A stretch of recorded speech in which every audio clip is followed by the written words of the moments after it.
In the recent weeks, the world's attention has turned sharply to Balochistan yet again.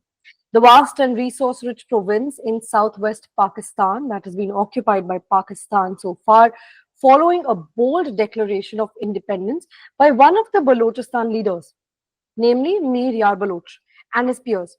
This historic announcement has reignited debates about self determination, human rights, and regional stability in South Asia. With reports of escalating violence, widespread protests, and urgent appeals to the international community, the situation in Balochistan is more critical, more complex than ever.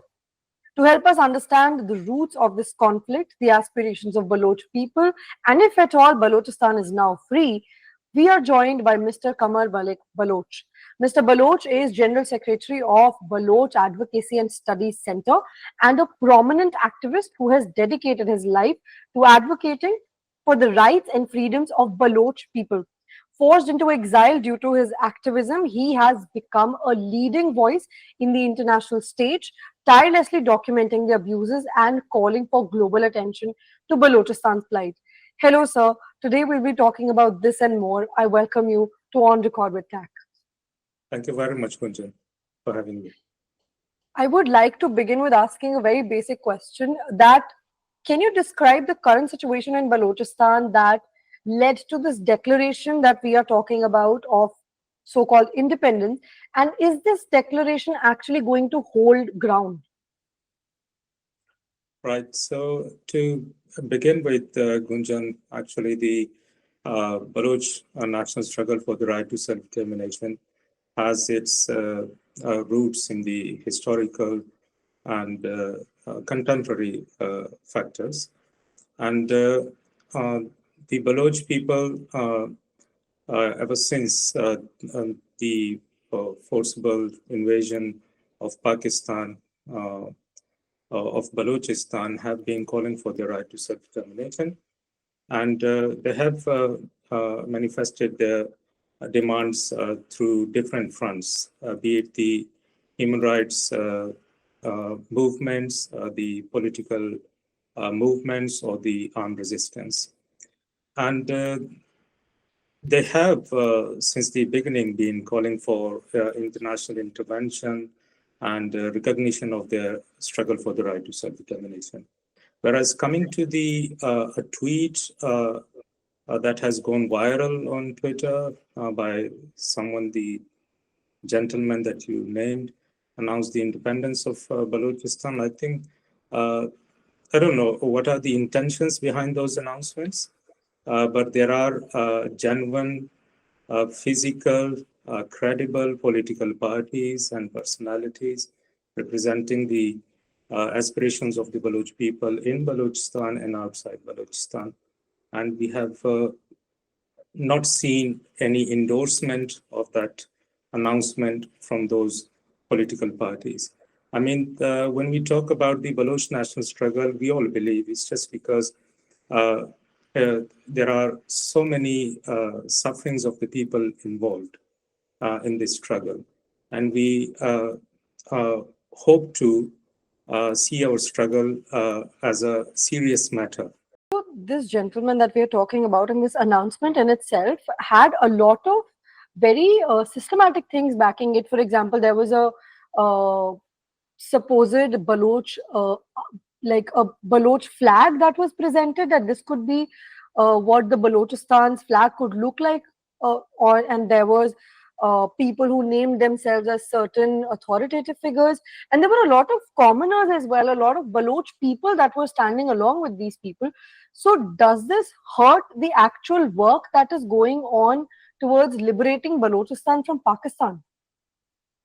Right, so Gunjan, the issue is that the Baloch issue itself has been eclipsed by the war on terror, and before that, so Balochistan, because of its regional location, it falls among the prominent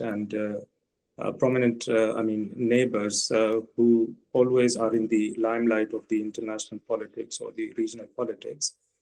So the So I'm not surprised if people do not understand the internal complexities of the Baloch national struggle or the Baloch national struggle itself. But the flag that you are referring to, it has been, I mean, publicly by the different political parties. I mean, it's still debatable, by the way, but many consider it as a national flag that has been there since I would say the beginning of the 21st century. I'm talking about early 2000s. It's not a new thing. And as I mentioned earlier, that people do, I mean, like it when their voice for their struggle to be recognized is echoed elsewhere outside Balochistan. But then again, as I said, I'm not a qualified person, just being a single person announcing the independence of Balochistan. I hope it to be independent one day, or for the matter of fact now. But my sole announcement coming from an individual does not make it independent. It does not take all the human rights violations that Pakistan is committing openly go away with that announcement. So the struggle is still in place. Balochistan, or the lives of the people in Balochistan, are still under the repressive control of Pakistan. The people are struggling against it, fighting against it, and they hope for their fight or the struggle to be recognized. So this answer from you actually opens up a lot of doors for a lot of questions that also assume that audience has. Um, First of all, I would like to ask you this, that Balochistan's liberation the liberation struggle has come in different forms. One is the political struggle that we've been seeing, that you're also part of. Then there's a legal advocacy struggle that again you're a part of. But there's also a little more violent side of it, which is the Balochistan Liberation Army or any other such fronts, which again are revolutionary groups. We understand that. But a lot of their actions have been termed as um, terrorizing by the Pakistani authorities, and for example, the train hijack. And since then, a lot of other subsequent such attacks have taken place that Balochistan Liberation Army and other such fronts have claimed that will not stop until Balochistan is liberated. First of all, I would not boast about or claim moral purity in the armed resistance of the Baloch people.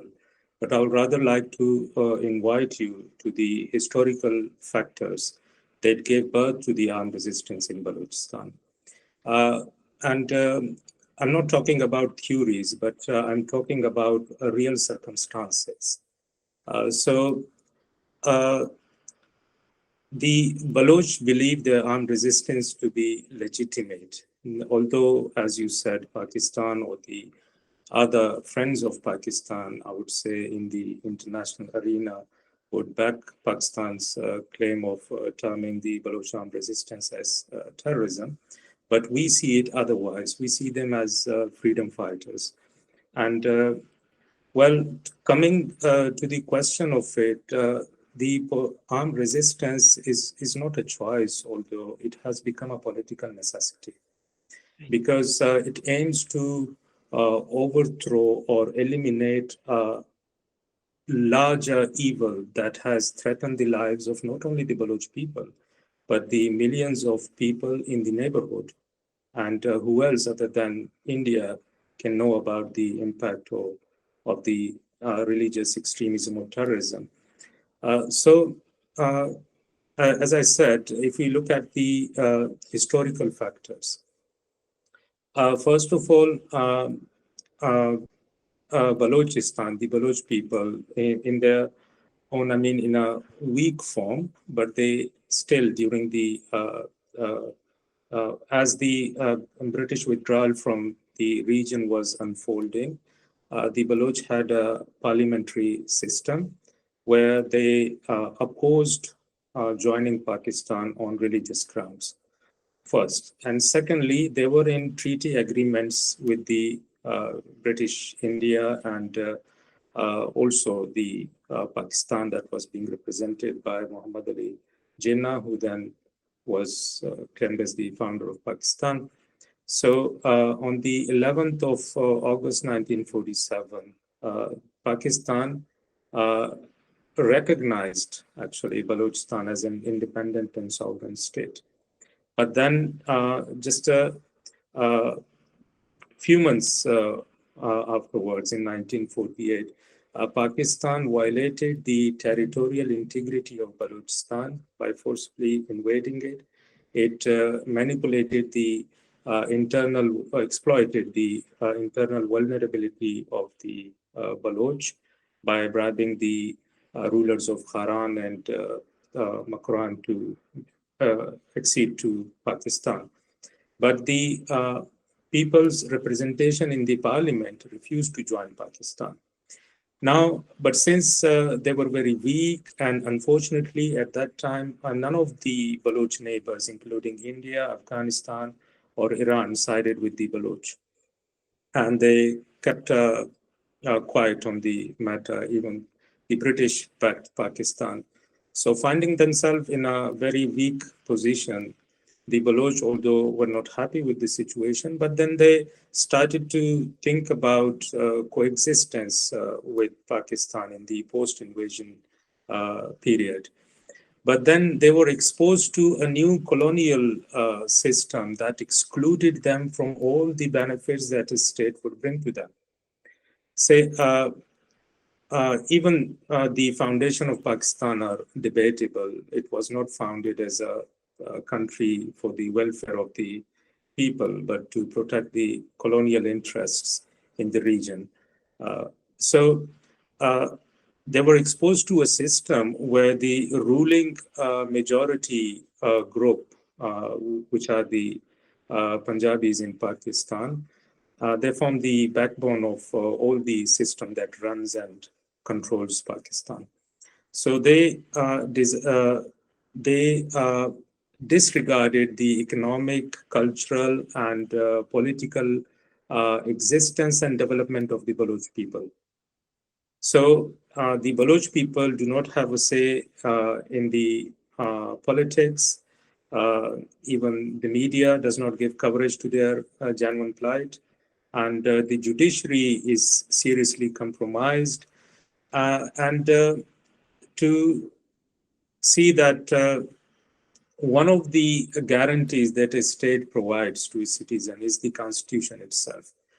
Now, the armed forces of Pakistan, they continuously violate that constitution when it comes to dealing with the dissent in Balochistan. So, I mean, I would really be very happy to hear of any other better options than to resort to violence by the Baloch people who are actually fighting for their survival because they face an existential threat by Pakistan. So this existential threat also comes at the hands of the religious aspects that are there. Pakistan, as we know, was created also under the guise of an Islamic republic that was created back then, and it still goes on with the same idea. So, has the Pakistani state policy of Islamization uh, also affected the Baloch people and the secularity of the region and any and all traditions that Baloch people had of their own? And is that Right. also putting in, is that also sort of becoming a part of why the Baloch liberation is using the armed resistance side of things? And please also talk to me about the allegations of mass graves and mass murders at the hand of Pakistani authorities. Right. So, I mean, since these are different tactics and tools that the Pakistani authorities use to contain the Baloch people's struggle, but then again, they're all a collective policy that Pakistan has unleashed in Balochistan.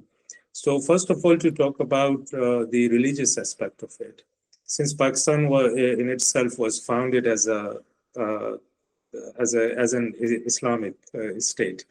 And the as I mentioned earlier, I would like to mention it again that the Baloch leaders within their parliament before Pakistan invaded Balochistan, they clearly said, and it was a Baloch leader, Mir Hosbach Bezinjo, who is quite often cited as saying that if being Muslims, we should join Pakistan, then why not invite all the Arab countries and all the other Muslim countries in East Asia to join Pakistan as a state? So we do not accept that, and we would like to have friendly relation with any of our neighbors, but we do not see. We have our own way of life, our own cultural values, norms that we cherish and we value, and the struggle itself is for the preservation of all that we keep dear to us. So the Pakistan has used religion as a coercive force to keep the different nations together under the umbrella of Pakistan. But the Baloch have never accepted that.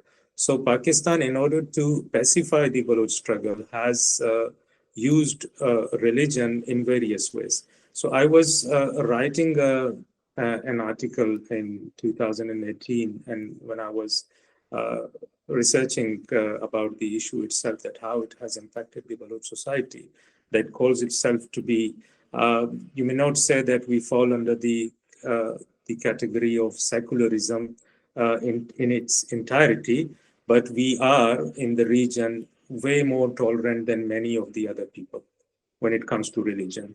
So you can see the Hindus or Christians living in Balochistan, I mean, without any fear, I would say. The only fear is from the state, that are the religious extremists in themselves. So I was surprised to see that the number of madrasas, the religious madrasas, was the highest in Balochistan. And secondly, it nearly surpassed the number of schools in Balochistan, the public schools in Balochistan. And secondly, the ratio of enrollment to those madrasa was the highest in Balochistan. So this is all the result of Pakistan state-sponsored terrorism or religious extremism. This is only to destroy the social fabric of the Baloch society, which it has to a certain extent. But then again, you would see, I mean, just say during the recent this episode of clashes between India and Pakistan, Yes, of course. Pakistan was inviting different nations to side with it on the grounds of religion, that we are fighting Hindus. But you would see on the social media, wherever there are platforms where the Baloch express their views, they were only laughing at Pakistan. They said, we don't, I mean, buy into it, because be it Hindus, be it Christians, and sometimes I feel like because and Pakistan, they have always encouraged their armed forces to kill the Baloch people, terming them as the proxies and sometimes as the friends of Hindus, Christians, and Jews.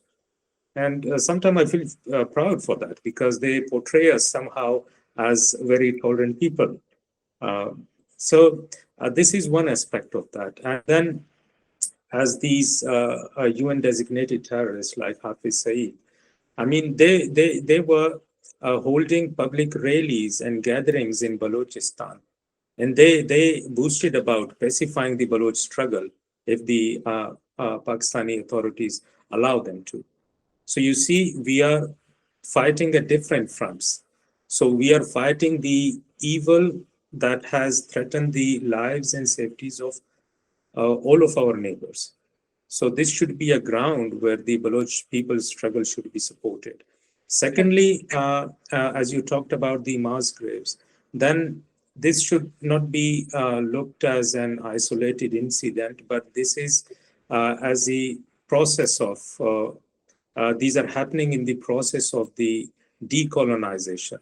Like the Baloch, they believe Pakistan as a colonizer, and in the process of decolonizing it, they are facing the brunt of the Pakistani authorities in the form of enforced disappearances, extrajudicial killings, and these mass graves. I mean, these were then later identified as the victims of enforced disappearances who were picked up by the Pakistani army, its paramilitary force, which is called the Frontier Corps FC, and their nourished death squads, who are civilians but are maniacs and religious extremists who are used to identify the Baloch activists, to abduct them, torture them, and then dump their dead bodies in the mass graves. And this phenomena is still going on in Balochistan. So this is a very unfortunate series of incidents that have come up time and again. And all of these abuses have been on record, and there have been proper violations that have been registered, that I think even your organization is registering all of these violations. So what I also want to know is that, given that media access is very restricted in Balochistan and all such colonies that Pakistan occupies, be it Gilgit-Baltistan, be it Pakistan occupied Jammu and Kashmir, be it Balochistan. So, under all of these places, the social media or media is very restricted. So, how does your organization and how do other such organizations document and verify reports of abuses and violence? Right. So, and then again, it should be looked at in the circumstances in which the Baloch national struggle is taking place. There was, and there is still is, an environment of fear, but then we also see that for the last few years that the Baloch people are actually now asserting themselves on their land, on their resources, and they are saying it loud and clearly that they will not surrender before an evil, and they will not give up on their struggle for the right to self-determination, because they see no future under this colonization, and they want to speak up before they are eliminated by the evil. So the Baloch are unfortunately within even these hard environments and situations are relying on their volunteers who working in Balochistan, and they verify these uh, the cases, be it of enforced disappearances, of extrajudicial killings, and then they share it with us. And we will soon be, I mean, by the end of this month or the first week of June, we will publish one of our annual reports documenting all the enforced disappearances that have taken place in the last year in Balochistan. So, you also mentioned about the resources of Balochistan. This brings me to a very important question that I want to ask, that Pakistan has long been exploiting the rich resources of Balochistan, and yet Balochistan remains one of the most economically marginalized areas. Balochistan is still one of the poorer sections of Pakistan. So, despite there being so much resource wealth that Balochistan harbors, how is it that any and all of this has not contributed to the wealth of Balochistan itself and only to Pakistani authorities? And is that the political economy is going to affect the Baloch liberation resistance or the Baloch liberation movement as we know it? Right. So again, Gunjan, I would say that this again brings us back to the very uh, point that where we call Pakistan as a colonizer. And also, I have seen, I would like to talk about it, that people saying that what is happening in Balochistan is not genocide. I would like to invite them to look at the characteristics of what describes a genocide. So, under this colonial system, the very lives of the people are at stake. The Pakistani authorities are distorting our social fabric, our culture. They are looting and plundering our natural resources without giving us back anything in return. And even to implement, say, this China-Pakistan nexus brings us to that the China-Pakistan economic corridor. It has only increased violence in Balochistan. In order to implement these policies, the Pakistani authorities have intensified the practice of enforced disappearances and extrajudicial killings. And we now time and again see the human rights activists being targeted. Even one of the most prominent human rights defender and the Baloch leader, Maran Baloch, Yes. has been detained under this uh, they call it 3MPO maintenance of public order ordinance that traces its origin back in the British colonial legal system. So it allows the state to detain anyone it suspects of disrupting the public order. Now, it might be interesting for you to know and also exposes the compromised state of the judiciary in Balochistan that the lawyers representing Maran Baloch brought her case or challenged her arrest under the MPO at the Balochistan High Court. And initially, the High Court, what they did is referred the case back to the executives that arrested Maran Baloch. And secondly, now they have dismissed the appeal or the petition calling for her release. You see how severely compromised the judicial system is.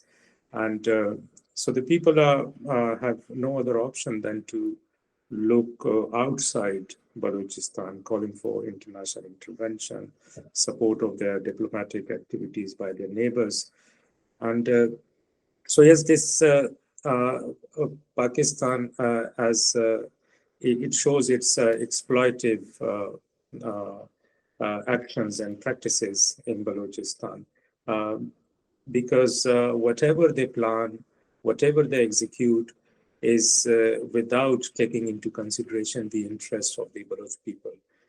Because even it is very common saying in Balochistan, even in Pakistan, that the Pakistani authorities have time and again said that it is the land and the resources of Balochistan that we want, not the Baloch people.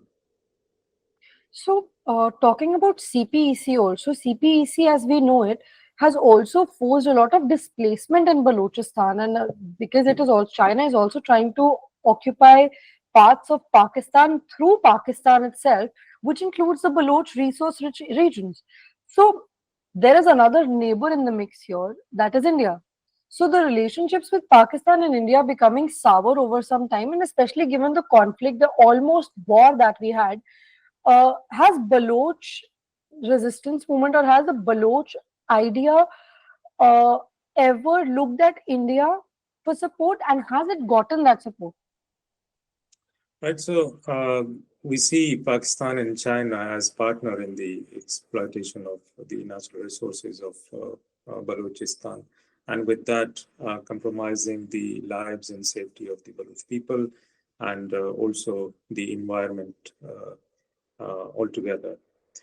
So the Baloch people, they have not been shied in asking for international support, and they have not hesitated from asking support of their national struggle in all forms from their neighbors, including India and all those who champion the cause of human rights.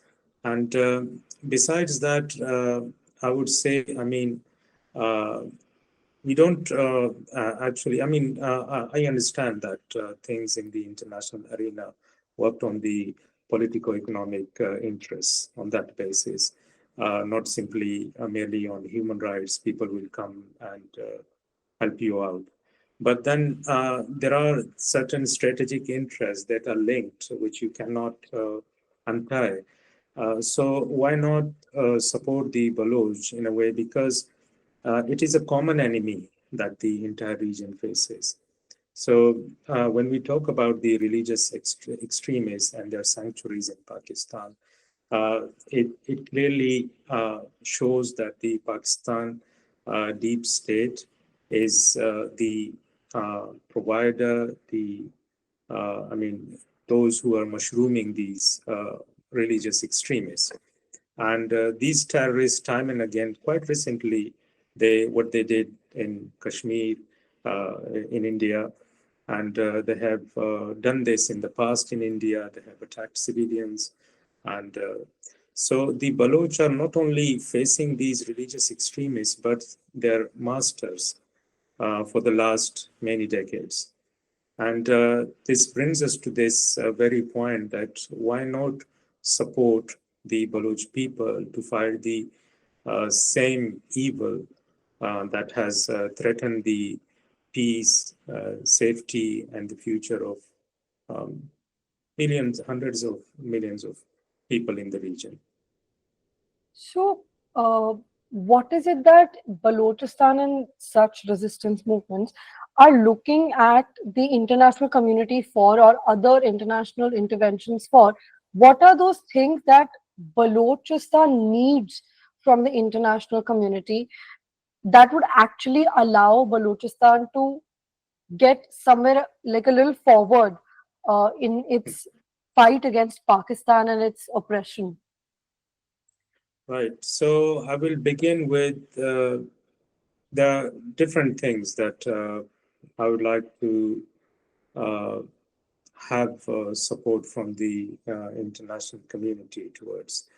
Uh, at first, it is the recognition of the Baloch people's struggle for the right to self-determination. Now, this can be done through diplomatic efforts and support of the activities of diaspora, the Baloch diaspora by uh, India and all the other neighbors uh, who believe in humanity.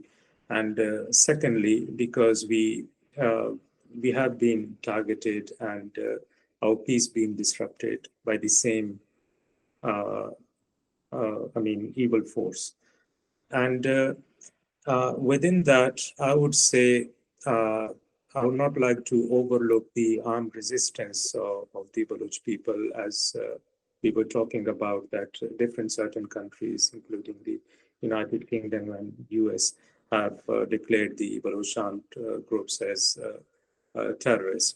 So this should be debated because if we look at it, look at the factors that gave birth to Balochistan resistance, it should be that it will lead us to the fact that it is only and only Pakistan and its deep state that are terrorists, because they have created certain conditions that have given birth to these armed resistance. And the Baloch believe that their armed resistance, as the UN General Assembly has said, that the armed resistance is legitimate if you are trying to overthrow an invading force. And as in the beginning of our discussion, we discussed the scenario, and these are not something that the Baloch people are making it up. It is in the history, it is well documented that Pakistan violated the territorial integrity of Balochistan. It came as an invading force to push the Baloch to accede to Pakistan. So the Baloch believe their fight is legitimate and they are fighting to overthrow an invader, a colonizer. So this should be given, their struggle should be given legitimacy. And I would like to say that as I will not claim moral purity in the armed resistance, but it should be seen as a political necessity because the Baloch people, obviously the UN General Assembly also said that there are limits to the legitimacy of the armed resistance with the conditions that it does not harm the civilians. So the Baloch struggle and the entire scenario of this resistance taking place in Balochistan is quite complex. And Pakistan is, equipped with the media. It has its own resources. It has its friends in the international community that it uses and convinces to back its demand and term the Baloch as terrorists. But then at least the debate by the Friends of Balochistan should be initiated again to look back into the legitimacy of the Baloch struggle, the Baloch armed resistance, and recognition of the self-determination of Baloch people struggle. It can be conditional, at least in the beginning, that it does not target civilians, but as Pakistan tries to create situations where it shows the Baloch armed resistance forces to be targeting civilians. But I mean, wearing a civil dress does not make you a civilian. You might have trained in the military. This is what is happening in Balochistan. The Baloch are targeting the army and their installments, but not the civilians, I would say. So we spoke about the international part of things, and a lot of analysts and a lot of experts have also mentioned there being an internalized, like an internal alternative as well. There are other such resistance movements going on, be it in Khyber Pakhtunkhwa or the Gilgit-Baltistan that has also been occupied by Pakistan, and then Pakistan occupied Jammu Kashmir is there. Although there is not much resistance there because there's another international leg there. There's an India-Pakistan fight going on there, but there is Gilgit-Baltistan, there is a Sindh province that is now coming up a little more stronger in its fight against Pakistan. And then there's the Baloch liberation movement. And why is it that all of these movements are not coming together internally to fight against Pakistan's authoritarian rule? And is there any other solution to this? Because there are so many other parties that are anti-Pakistan authority as of now. There are more things resisting Pakistani authority than there are supporting it. So why is it that there cannot be a change in Pakistan's authority itself, then separating things into different segments, then separating states altogether? And is there a way that Balochistan, along with other such segments, actually come together and stay in Pakistan but have a different authoritarian rule altogether? Right, so Gunjan, just in the beginning of our discussion, we were talking about the real lived experiences of over 7 decades by the Baloch people. As I said, the only, as we know of the modern world, the guarantees that a state provides to its citizen is its constitution that promises to uphold the rights and dignity of its citizens. Now, the same constitution of Pakistan has been violated I mean, in nearly every act of the act of life. I mean, in every matter that the Pakistani authorities have dealt with. And then they have also lost the moral ground. Say, for example, the state loses the moral ground of convincing or persuading its citizen to adhere to its constitution when the state itself continues to violate it, right? And third, it is the judiciary then which comes into the defense of the constitution to ensure that those who violate the rights of the citizens are held accountable, and to reinstate the dignity and the rights of the victim. But then, as we discussed, the judiciary itself is completely compromised. So all those organs of the state that we see in Pakistan are actually part and parcel of the same exploitative system. They're all beneficiaries of it. Unfortunately, those who rule Pakistan have been so comfortable in the benefits that they have seen with the killings of the Baloch people, the exploitation of their natural resources, and those of the other people that unfortunately fall within this colony, have seen that now they have lost the trust. And secondly, there is no political will on behalf of Pakistan. As we said, the entire system is an exploitative system. So uh, when it comes to the interests of those ruling Pakistan, sometimes they would oppose the army, sometimes they would even uh, encourage Pakistan to get into trade negotiations with India and other. But when it comes to their interest, they're all then again the same Pakistani extremist Muslims. Unfortunately, this is what their the truth is. So the Baloch and the others, they tried to coexist, but then they were exposed to this colonial system, and I do not see any future, any because the things have been so made so complicated that you cannot just bring about a new constitution and I mean correct all that has been done in the past. So a new I mean setup, that is where the role of the regional powers like India and the international community come into play.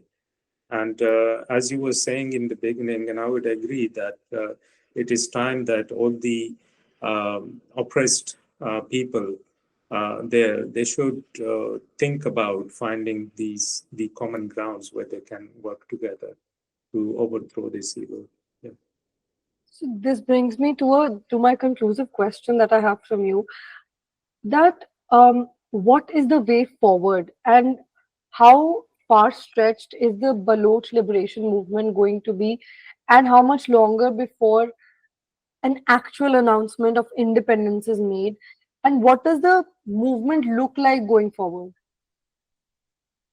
Well, at the moment, as I discussed, that Pakistan has continued its suppressive and repressive measures in Balochistan.